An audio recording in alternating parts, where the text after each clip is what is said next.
Introdução à Econometria. Professor Alessandro Oliveira.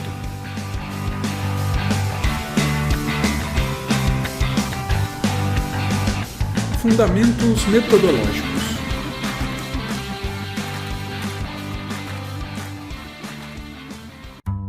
Faremos agora uma apresentação da econometria. Na sequência, mostraremos como que tradicionalmente é vista a modelagem econométrica, como é que ela é feita. E, por fim, vamos dar uma ilustração disso, dessa metodologia passo a passo, usando um caso real, um paper publicado em um periódico científico. A econometria nada mais é que um mix de teoria econômica, matemática e estatística. Bom, teoria econômica para modelar os fenômenos econômicos que estão aí na sociedade, sejam eles macroeconômicos, microeconômicos, ou qualquer outro campo do saber. Não precisa necessariamente ser economia, basta que você tenha um conceito, um arcabouço teórico, pressupostos, hipóteses testáveis, e com esse arcabouço teórico você pode exercer a econometria. É um mix também de matemática, porque com o uso de matemática são feitos os procedimentos de estimação dos modelos, sejam com forma fechada, sejam com método numérico, modelos de otimização, mas a matemática ela está no bojo, né, vamos dizer assim, no back-end de qualquer software de econometria. E por fim a estatística. Com a estatística, os economistas puderam inserir bases de dados e analisar fenômenos que são aleatórios, fenômenos que existem por questões com densidade de probabilidade, que podem ser observados em alguns casos e em outros não. E daí você juntando a teoria econômica mais a matemática e a estatística, você pode analisar esses fenômenos de uma maneira rigorosa e ao mesmo tempo calcada na realidade, calcada em dados, numa base de dados. A econometria ela é uma abordagem paramétrica. Sendo paramétrica, significa que você vai lidar com parâmetros o tempo inteiro. Em geral são os beta, né? A gente chama de... Vamos estimar os betas, né? Existem outros parâmetros, sim, mas tipicamente os modelos são conhecidos por estimação desses parâmetros que são desconhecidos, como a gente vai ver. As funções da econometria basicamente são duas: para entendimento do mundo e para previsão. Bom, entendimento do mundo significa poder explicar o mundo utilizando um método que simplifica a realidade, claro, mas que proporciona analisar relações de causalidade, de causa e efeito. Se X causa Y, em que quantidade, em que magnitude? X realmente causa Y ou não? Né?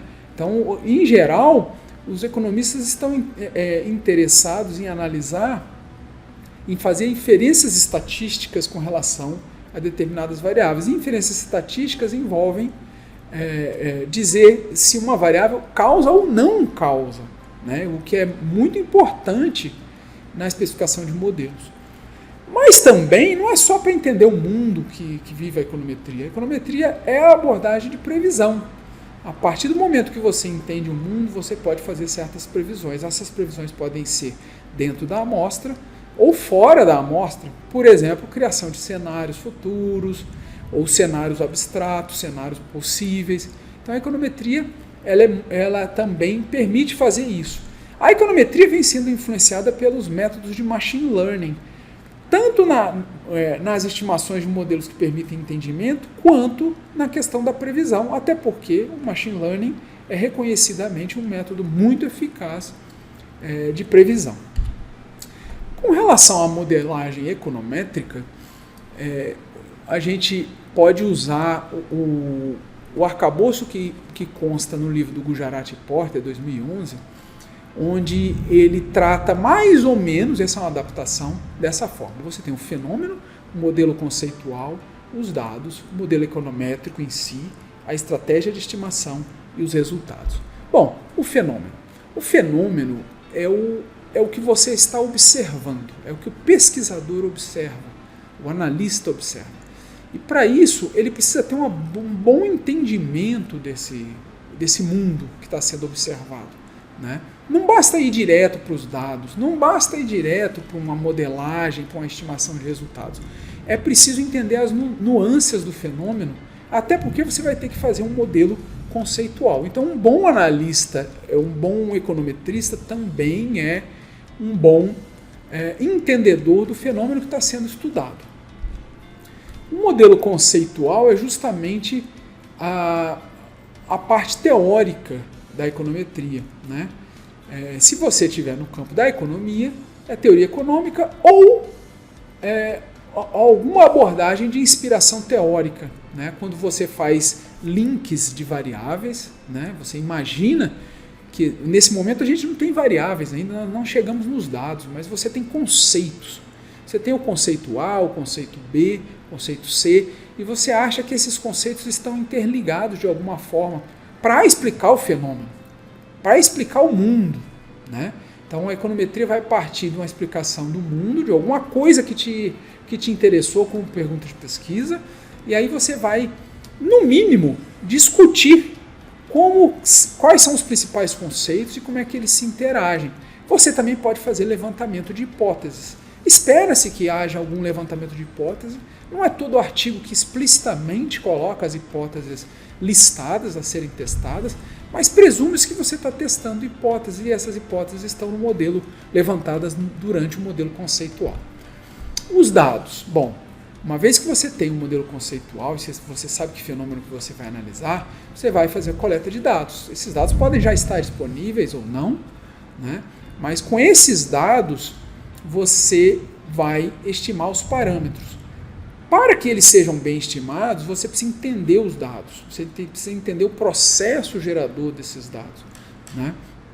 O processo gerador dos dados parte dos conceitos que foram analisados, e daí você começa já a pensar nas variáveis que estão nesses dados, como é que elas se interagem, e há problemas com os dados, há variáveis não coletadas, a amostra foi bem coletada, é uma amostra aleatória, não é? Que tipo de dado é esse? Qual a estrutura dos dados?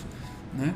Tudo isso vai passar no seu filtro aqui. Então é muito importante essa fase que pode ser exploratória de dados, com gráficos, com tabelas, mas ao mesmo tempo também você tem que demonstrar que os dados estão sendo processados para serem utilizados na modelagem econométrica.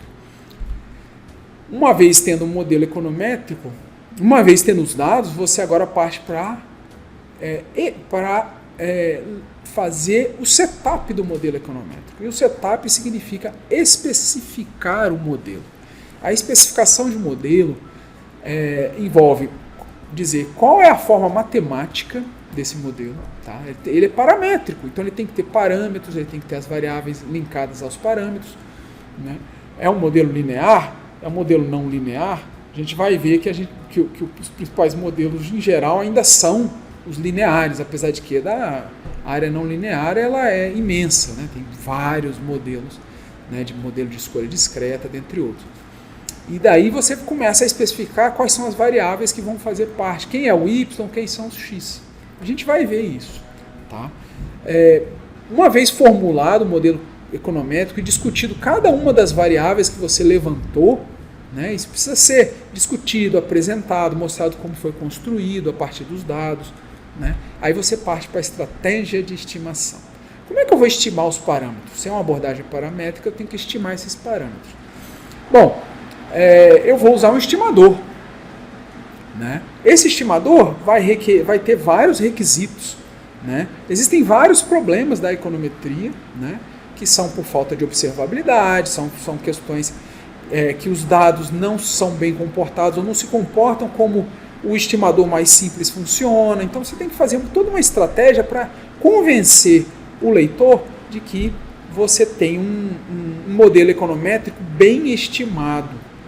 Né? Então cada modelo econométrico vai ter a sua particularidade. Por fim, os resultados.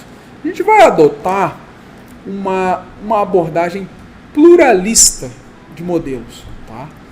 O pluralismo de modelos envolve dizer que, por mais que você tenha um modelo econométrico levantado e especificado, a sua tarefa é mais complicada do que só estimar uma equação. Então, você vai apresentar esses resultados, os betas estimados, mas você tipicamente vai fazer uma, duas ou mais tabelas de resultados, onde você vai tentar convencer de que existe algum consenso nos dados, de que os resultados não foram fruto de uma peculiaridade na estratégia de estimação. Tá? Então, lembre-se, a apresentação dos resultados é muito importante no sentido de convencer o leitor. Convencimento é muito importante. Tá? Eu vou fazer uma ilustração com um artigo da Transportation Research A, de maneira a tentar mostrar como é que essa metodologia funciona. O artigo é esse: On Sources of Market Power in the Airline Industry, Panel Data Evidence for US Airports. Esse trabalho foi publicado recentemente, em 2014, ele visa endereçar umas perguntas de pesquisa. Tá? Qual é o fenômeno que ele tenta entender? A formação de preços das passagens aéreas. Isso nos Estados Unidos. Tá? Então, como é que os preços são formados? Né? Como é que as companhias aéreas decidem quando aumentar, quando diminuir os preços? Essa que é a pergunta. Né? Basicamente, ele quer saber uma relação entre a dominância numa rota. Então, companhias aéreas podem dominar rotas, podem dominar aeroportos, então a dominância no aeroporto. A relação entre essas duas variáveis, ou desses dois conceitos, na verdade, e o preço das passagens. Então, se empresas dominam rota e aeroporto, o preço das passagens é maior? Ele é afetado? Entendeu? Como é que as companhias aéreas determinam os preços? É só isso que eu tenho que levar em consideração? Claro que não. Eu tenho que conhecer esse fenômeno. Cadê os custos? Né? Quais são outros fatores? Né? Outra pergunta de pesquisa: em que situações atrair novas companhias aéreas para aeroportos reduz os preços? Entendeu? Então, o autor precisa fazer toda uma discussão sobre esse fenômeno antes de partir para uma abordagem quantitativa paramétrica. Tá? Então, o modelo conceitual dele, o preço das passagens aéreas, vai ser uma função φ de quê? Bom, custos, demanda, concorrência. No mínimo, você tem que discutir esses conceitos, discutir na literatura. Fulano estudou o efeito dos custos nos preços. Beltrano estudou a demanda, o papel nos preços. Ou ninguém estudou a demanda ainda. Ou ninguém estudou a concorrência, que é a minha pergunta de pesquisa. Então aqui, o modelo conceitual não necessariamente envolve matemática. Você pode ter uma matemática que leve a um modelo que você vai estimar. E a teoria econômica é cheia desses modelos. Mas não necessariamente você precisa ter isso. Você pode fazer uma discussão calcada em literatura, onde esses conceitos que formam o processo gerador dos dados de preço de passagem aérea, são discutidos e alinhados com a literatura. Bom, eu tenho pontinhos aqui. Então, custos onde? Na rota, no aeroporto, custos gerais. Demanda. Demanda, você pode pensar em conceitos como densidade populacional das cidades de origem e de destino, a renda da origem e do destino dos passageiros, quais são os atuais passageiros, né? A concorrência, você pode colocar número de concorrências, né? Imaginar que o número de concorrentes é importante, isso na rota, no aeroporto. Você pode pensar em alguma métrica de dominância, por exemplo, dominância de slots, né? Aeroportuários. O interessante e a magia da econometria é que ela permite fazer várias decomposições do fenômeno em seus fatores. Se você consegue levantar muitos fatores, ou os fatores relevantes para o problema, você pode decompor esse fenômeno. Então eu vou em partes. Qual é a parte dos preços que é devida a uma métrica de custos na rota? Qual é a parte de preços que é devida à densidade populacional, ou o que quer que seja. Tá? Então, essa decomposição a gente vai ver mais adiante como é que ela é feita. Tá? Então, se eu tenho fatores de demanda gerando preço, se eu tenho custos operacionais gerando preço, se eu tenho concorrência gerando preço, eu já tenho um modelo conceitual alinhavado. Tá? Note que eu estou colocando setas bidirecionais para concorrência e fatores de demanda. Nesse caso, eu estou querendo dizer que são relações endógenas, porque pode ser que haja a causalidade reversa. Pode ser que a concorrência seja influenciada de alguma forma pelos preços. Então, é aquela velha pergunta do vende mais porque é mais fresquinho ou mais fresquinho porque vende mais, né? É os dois. Então, o preço das passagens é gerado por concorrência, mas também pode retroalimentar a concorrência, né? Esse é um exemplo da endogeneidade, né? No caso aqui, eu estou colocando custos operacionais com a ligação unidirecional, sem relação endógena. Se tudo for endógeno, eu não tenho um modelo, né? Eu tenho que ter algumas relações que não são endógenas, que são exógenas, ou seja, existe sim uma relação de causalidade sem retroalimentação. Lembrando que modelar é simplificar a realidade. Então, em vários momentos a gente tem que lembrar dessas coisas. Tá? Concorrência pode gerar custos, fatores de demanda pode gerar custos, mas eu não estou tão preocupado, o autor não está preocupado com essa relação de uma maneira explícita. Ele está querendo estudar o preço das passagens aéreas, mas ele sabe que concorrência pode gerar custos, que fatores de demanda pode gerar custos, ou seja, pode gerar problemas econométricos por conta dessas relações, e por isso que eu preciso conhecer bem o modelo conceitual. Tá? E por fim, a dominância de aeroportos, que é uma das perguntas de pesquisa mais importantes do modelo deles. Tá? Hipóteses testáveis. Então, a partir do modelo conceitual, eu levanto essas hipóteses. Maior concentração de mercado na rota aumenta preços. Maior concentração do aeroporto aumenta preços. Maior market share da companhia aérea dominante aumenta os preços. São todas hipóteses testáveis, se você tiver variáveis disso numa equação de preço, de cada uma dessas hipóteses.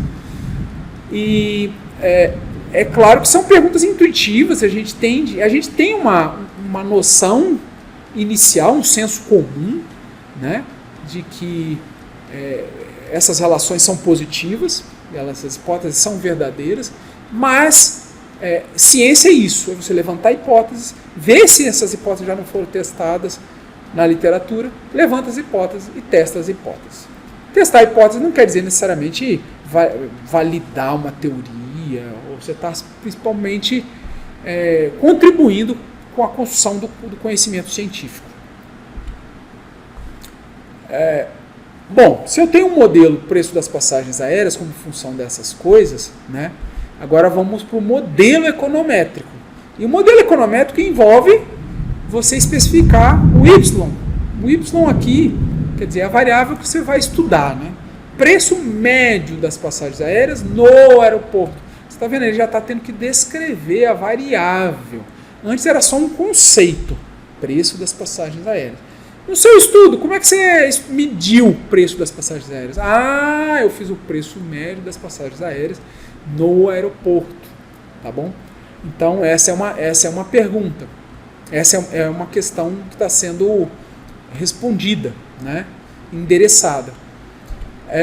E daí, em vez de eu ter aqueles conceitos, eu tenho variáveis. Preço médio é aquela FI, concentração no aeroporto, market share da maior empresa, HHI médio na rota, número de destinos servidos. Tudo isso são variáveis que ele encontrou na base de dados dele, que ele coletou lá dos Estados Unidos. Volume total de passageiros, distância média, salários, população e assim por diante. Tá? Até fatores não observáveis em variantes no tempo. Existem truques ou artifícios econométricos para a gente controlar fatores que são não observáveis.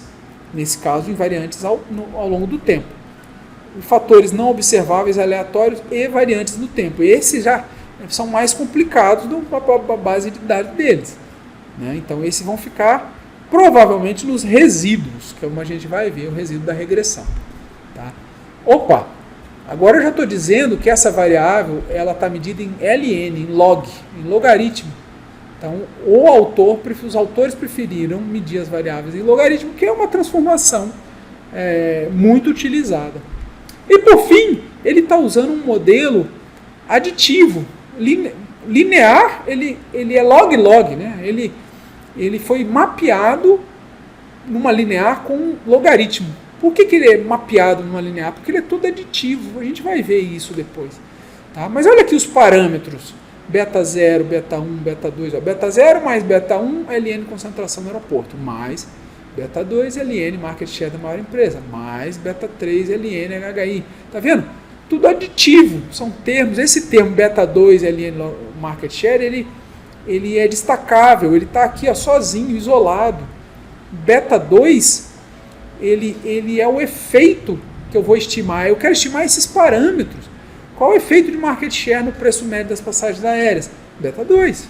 A gente vai ver como é que a econometria resolve esse problema. Como é que eu vou estimar esses betas? É isso que é a econometria. Tá? Estimar esses betas. Como é que ele apresentou esses resultados desses betas? É aí que vem a questão mais interessante. Ele vai ter um modelo preferido. Geralmente os autores têm que ter um modelo preferido. Ele vai colocar numa tabela, e aqui ele está colocando o nome das variáveis mesmo. Né? Ó, tá vendo? Ele não põe x1, x2, x3 como seria no modelo de regressão. Coloca Airport HHI, Highest Market Share, Mean Route HHI, o HHI é a concentração, e assim vai. Ele colocou as variáveis dele nessa coluna, tá? E agora ele vai apresentar os resultados dele numa tabela. Pronto. Aqui ele está colocando os betas, tá vendo? Olha, 3.0568 é o beta 0, é o primeiro beta, é o intercepto do modelo. Tá? O que está em parênteses é o erro padrão da estimativa. Nós vamos discutir isso. Essa estrelinha está dizendo se é estatisticamente significante ou não. Então, para começo de conversa, agora a gente pode dizer que quanto mais estrelinhas, mais estatisticamente significante, ou que passa num teste de significância estatística. Você está vendo? Olha, Airport HHI 0,1325. Esse é o beta 1, é o beta do Airport HHI, com 2 estrelinhas, passou a 5%, que é o p-valor de referência universal. Tá? Então, você está vendo? A econometria permitiu que ele, com um modelo econométrico especificado, ele usasse um estimador que ele encontrasse a versão numérica dos betas nos dados. E ainda pode estimar não só uma média, como um erro padrão em torno desse valor. Né? E ainda pode colocar estrelinhas dizendo quais foram estatisticamente significantes. Tá vendo? Esse foi, opa, esse não foi. Mean distance, a distância média, 0,07, 100 estrelinha. Real wage, 0,16, 100 estrelinha. Então, alguns são estatisticamente significantes, outros não. Esse é o modelo preferido dele. Tá? Agora, ele apresenta vários outros modelos. Olha a nossa abordagem pluralista de modelos. Tá? Ele está mostrando versões piores, vamos dizer assim, dos modelos. Claro, se o 6 é o preferido, né, ele vai mostrar versões que ele considera piores. Ele está subespecificando o modelo, ele está tirando umas variáveis. Na coluna 1 ele tirou essas duas variáveis, na coluna 2 ele tirou essa e pula uma e tira essa. Por que ele está fazendo isso?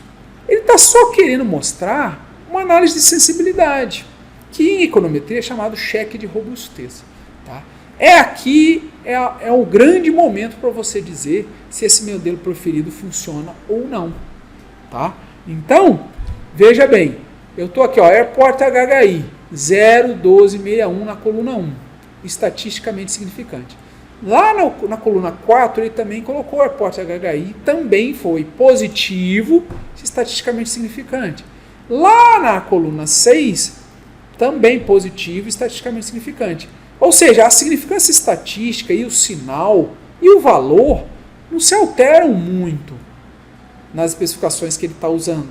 Então, é mais uma confirmação de que essa variável ela tende a ser estatisticamente significante. A gente diz que há evidências de que Airport HHI, ou a concentração ao nível do aeroporto, é positivamente relacionada com o preço médio das passagens aéreas nos aeroportos. Tá? Há evidências, e as evidências são relativamente fortes. Ele escolheu apresentar 6 modelos. né? A abordagem que eu vou apresentar para vocês é de que você tem que sistematicamente produzir modelos que tentem contrapor o seu modelo principal, que nesse caso é o modelo 6. Então, quanto mais evidências contrárias você tentar produzir, e essa é uma abordagem falsificacionista, estilo Karl Popper, né, da metodologia científica.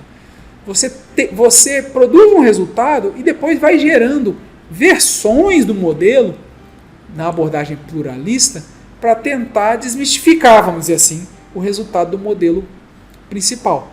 A abordagem científica, ela tende a ser negacionista, ela tende a ser incrédula ou descrente dos seus resultados. Tá? Essa é a abordagem do cientista. Qualquer cientista tem que ser assim. Então, o seu papel é tentar ao máximo convencer de que você tem resultados e que não é só um modelo. Então, a econometria não é gerar um modelo só, estimar os betas. A econometria não é estimar os betas. Econometria é você mostrar evidências estatísticas e econômicas de uma relação. E daí você estima beta, mas estima vários betas em vários contextos, faz vários testes, várias análises, né?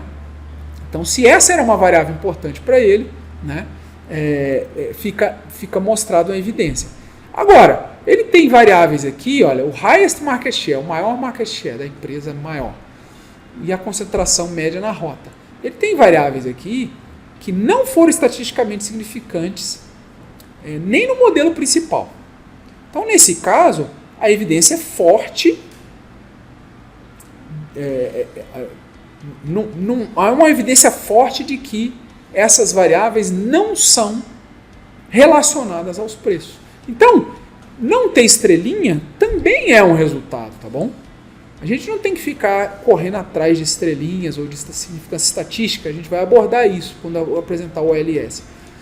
A gente não tem que ficar procurando o melhor modelo com base na significância estatística. A gente tem que apresentar os resultados e as evidências. Algumas variáveis vão ter evidência forte, talvez nem todas, talvez pouquíssimas, não há problema, você fez o seu trabalho. E algumas outras não vão ter significância estatística nenhuma, e você pode dizer, olha, há muitas evidências que isso não causa o preço. Tá? Por exemplo, o número de destinos tem estrelinhas em todas as opções. Vamos pegar uma que falha. Por exemplo, essa variável population, ela tem uma estrelinha só. Uma estrelinha é pouco, hein? Não ter estrelinha é péssimo, mas uma estrelinha é muito pouco. Então, o que acontece? Ele é significante a 10%.